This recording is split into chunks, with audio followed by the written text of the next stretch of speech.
Senadores y los representantes serán elegidos para un periodo de 4 años que se inicia el 20 de julio siguiente a la elección. Los miembros de cuerpos colegiados de elección directa representan al pueblo y deberán actuar consultando la justicia y el bien común. El elegido es responsable políticamente ante la sociedad y frente a sus electores del cumplimiento de las obligaciones propias de su investidura. Las faltas absolutas o temporales de los miembros de las corporaciones públicas serán suplidas por los candidatos que según el orden de la inscripción en forma sucesiva y descendente correspondan a la misma lista electoral. ¿Qué entendiste tú ahí? Que el presidente se renueva cada 4 años y se posiciona el 20 de julio. ¿El presidente o los senadores y representantes? Esos. ¿Los senadores y los representantes? ¿Tú qué entendiste? ¿Nada? ¿Y tú qué entendiste? Sí, los senadores y representantes se eligen por un periodo de 4 años y inician el 20 de julio del año siguiente cuando son elegidos. ¿Sí? ¿Y qué tienen que hacer ellos? ¿De qué son Eh, responsables?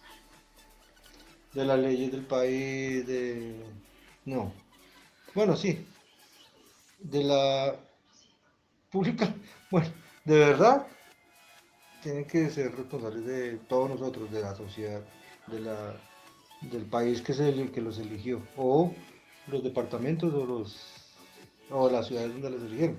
Ok, Tienen que ser responsables frente a leyes y otras cosas más. listo. Son facultades de la Cámara, ya vamos a hablar de la Cámara, no del Senado. Elegir sus mesas directivas, elegir a su secretario general para periodos de 2 años contados a partir del 20 de julio, quien deberá reunir las mismas calidades señaladas para ser miembro de la respectiva Cámara. Solicitar al gobierno los informes que necesite, salvo lo dispuesto en el numeral 2 del artículo siguiente. Determinar la celebración de sesiones reservadas en forma prioritaria a las preguntas orales que formulen los congresistas a los ministros y a las respuestas de estos. El reglamento regulará la materia, proveer los empleos creados por la ley para el cumplimiento de sus funciones, recabar del gobierno la cooperación de los organismos de la administración pública para el mejor desempeño de sus atribuciones, organizar su policía interior, citar y requerir a los ministros para que concurran a las sesiones. Las citaciones deberán hacerse con una anticipación no menor de 5 días y formularse en cuestionario escrito. En caso de que los ministros no concurran sin excusa aceptada por la respectiva Cámara, esta podrá proponer moción de censura. Los ministros deberán ser oídos en la sesión para la cual fueron citados, sin perjuicio de que el debate continúe en sesiones posteriores por decisión de la respectiva Cámara. El debate no podrá extenderse a asuntos ajenos al cuestionario y deberá encabezar el orden del día de la sesión. Promover moción de censura respecto a los ministros por asuntos relacionados con funciones propias del cargo.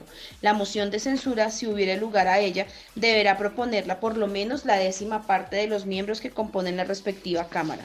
La votación se hará entre el tercero y el 10º día siguiente a la terminación del debate. En Congreso Pleno, con audiencia de los ministros respectivos, su aprobación requerirá la mayoría absoluta de los integrantes de cada Cámara. Una vez aprobada, el ministro quedará separado de su cargo. Si fuere rechazada, no podrá presentarse otra sobre la misma materia, a menos que los motiven hechos nuevos. ¿Qué entendieron?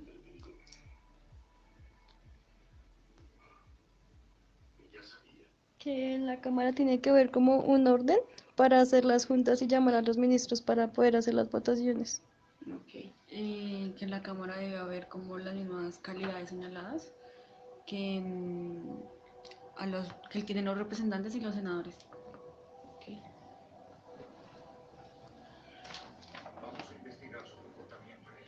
La Cámara tiene la facultad de citar a los ministros para que concurran a las sesiones. ¿Sí? Pues ellos tienen unos protocolos para que los ministros tengan que acudir allá a sus sesiones. Entonces la Cámara Se encarga de eso. Listo. Se- ¿Qué se le prohíbe al Congreso y a cada una de sus cámaras? Inmiscuirse por medio de resoluciones o de leyes en asuntos de competencias privativa de otras autoridades. Exigir al gobierno información sobre instrucciones en materia diplomática o sobre negociaciones de carácter reservado. Dar votos de aplauso a los actos oficiales. Decretar a favor de personas o entidades donaciones, gratificaciones, auxilios, indemnizaciones, pensiones u otras erogaciones que no estén destinadas a satisfacer créditos o derechos reconocidos con arreglo a la preexistente. Decretar actos de proscripción o persecución contra personas naturales jurídicas. Autorizar viajes al exterior con dineros del erario, salvo en cumplimiento de misiones específicas, aprobadas al menos por las 3/4 partes de los miembros de la respectiva Cámara. Bueno, yo acá entiendo que hay algunas cosas que se le prohíbe al Congreso y a la Cámara. Entre esas, pues, según lo que dice acá, es que no sean corruptos, pero pues no se cumple. Dice que no se debe decretar, darle donaciones a las personas o inmiscuirse con leyes que puedan interferir en el gobierno. Entonces, pues, digamos que en el papel eso se ve bonito. Dice la siguiente, artículo 137. Cualquier comisión permanente podrá emplazar a toda persona natural o jurídica para que en sesión especial rinda declaraciones orales o escritas que podrán extinguirse bajo juramento sobre hechos relacionados directamente con las indignaciones de la comisión en adelante. Si quienes hayan sido citados se excusaren de asistir y la comisión insistiera en llamarlos, la Corte Constitucional, después de oírlos, resolverá sobre el particular en un plazo de 10 días bajo estricta reserva. No entiendo. La renuncia de los citados a comparecer o a rendir las declaraciones requeridas será sancionada por la comisión con la pena que señalen las normas vigentes para los casos de desacato a las autoridades. Si en el desarrollo de las investigaciones se requiere para su perfeccionamiento o para la persecución de posibles infractores penales la intervención de otras autoridades, se les exhortará para lo pertinente. Dice en el artículo 138, el Congreso por derecho propio se reunirá en sesiones ordinarias durante 2 periodos por año, que constituirán una sola legislatura. El primer periodo de sesiones comenzará el 20 de julio y terminará el 16 de diciembre, el segundo el 16 de marzo y concluirá el 20 de junio. Si por cualquier causa no pudieran reunirse en las fechas indicadas, lo harán tan pronto como fuere posible dentro de los periodos respectivos. También se reunirá el Congreso en sesiones extraordinarias por convocatoria del Gobierno y durante el tiempo que éste señale. En el curso de ellas solo podrá ocuparse en los asuntos que el Gobierno someta a su consideración, sin perjuicio de la función de control político que le es propia, la cual podrá ejercer en todo tiempo. Ahí es como que tienen fechas para reunirse en algunas cosas extraordinarias y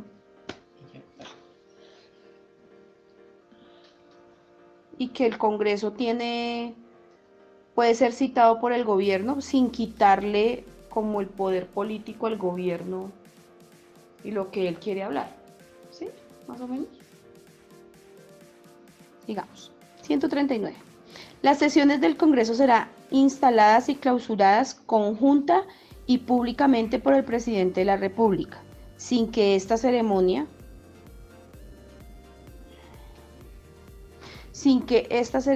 en el primer evento sea esencial para el que el Congreso ejerza legítimamente sus funciones. El Congreso tiene su sede en la capital de la República. Las cámaras podrán, por acuerdo entre ellas, trasladar su sede a otro lugar y en caso de perturbación del orden público, podrán reunirse en el sitio que designe el presidente del Senado. ¿Ahí qué entendieron? Pues que cada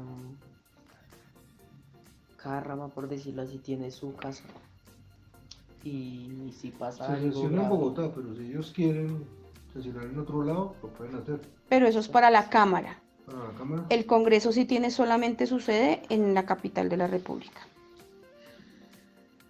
El 141. El Congreso se reunirá en un solo cuerpo, únicamente para la instalación y clausura de sus sesiones, para dar posición al presidente de la República, para recibir a jefes de Estado o de gobierno de otros países, para elegir Contralor General de la República y vicepresidente cuando sea menester reemplazar el electo por el pueblo, así como decidir sobre la moción de censura con arreglos en el artículo 135. En tales casos, el presidente del Senado y el de la Cámara será respectivamente presidente y vicepresidente del Congreso. Cada Cámara elegirá para el respectivo periodo constitucional comisiones permanentes que tramitarán en primer debate los proyectos de acto legislativo o de ley.